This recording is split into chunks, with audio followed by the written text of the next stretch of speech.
Ed, look at this crystal inside this ring.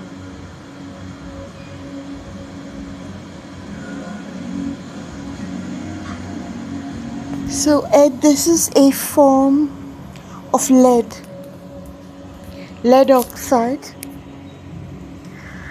called Anglesite, and I've written about it, Ed, in an article, but I wanted to tell you the story about it very quickly, Ed, about it.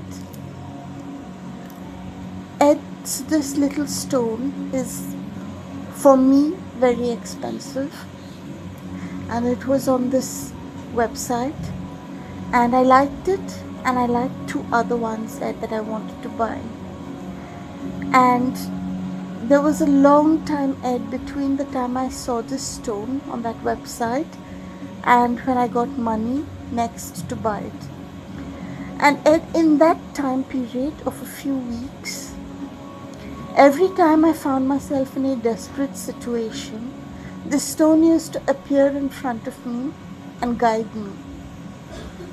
Like one time, we were walking on this hot, dusty road, Ed, at midday, and Gabriel's sandal broke. And I just froze because I was worried about so many other things. And I just kind of blanked out. And, I could feel the stone with me, guiding me, telling me first move to a place where there's shade and then exchange sandals with him because his foot size now is almost the size as mine, that sort of thing. And Ed, this went on for a few weeks, and I thought, why should I buy the stone if already the stone is looking after me? Like, why don't we have a long distance relationship? Technically, like, why should I pay that much money and buy the physical part if she's gonna look after me all the same from wherever she is? Let's keep this going, baby. Let's keep this going forever. I'm eternal, you're eternal. Why should we bother about anything else? And then I started looking at the other two stones that I also liked, and then when I got my money and I could buy, Ed, one of them, I could only afford one. I decided, Ed, that I'll have I'll go through the pros and cons of each of these three, and this was still there because of and Ed, I had to decide by 6 o'clock in the morning, and that night, Ed, I was tossing and turning and everything, and then I go to sleep, and I have this dream of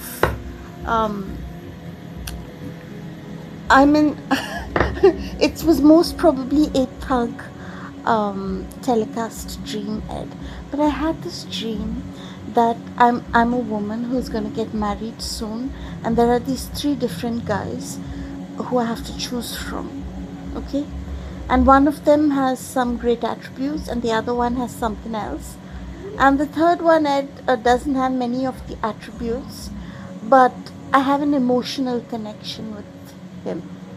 And now, Ed, I can't remember the details at all. I only remember this because I wrote it down soon after that and published it as an article. But Ed, I woke up from that dream and I was like,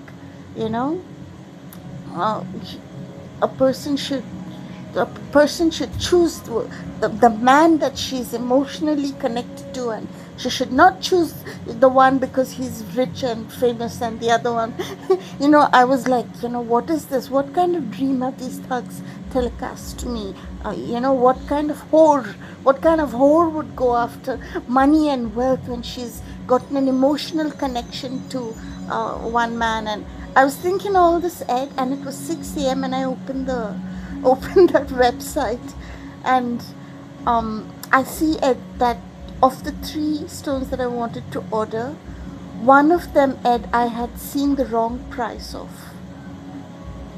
so I couldn't order it. The other one had gotten sold, and then there was this one, and the dream landed finally. And I realized that I had to get what I have an emotional connection with. That's the right thing to do. And so I got it. And since then she was giving me unconditional love before she even reached me physically. You know? I really learned a lesson, Ed, and now I have her inside my favorite owl ring. And every day, Ed, this reminds me of how, you know, we got to go with the emotional connection in our lives. Because, Ed, if we don't choose what we're emotionally connected to, God will block all the other. I know this is not a, this is not a very good way to put, but the truth is that your emotional connection is all you ever have in life. Because everything else will either get blocked or it will come to you and it will go. You know what I mean? It won't work out for you. It won't work out. Your emotional connection is literally all that you got in life. For real.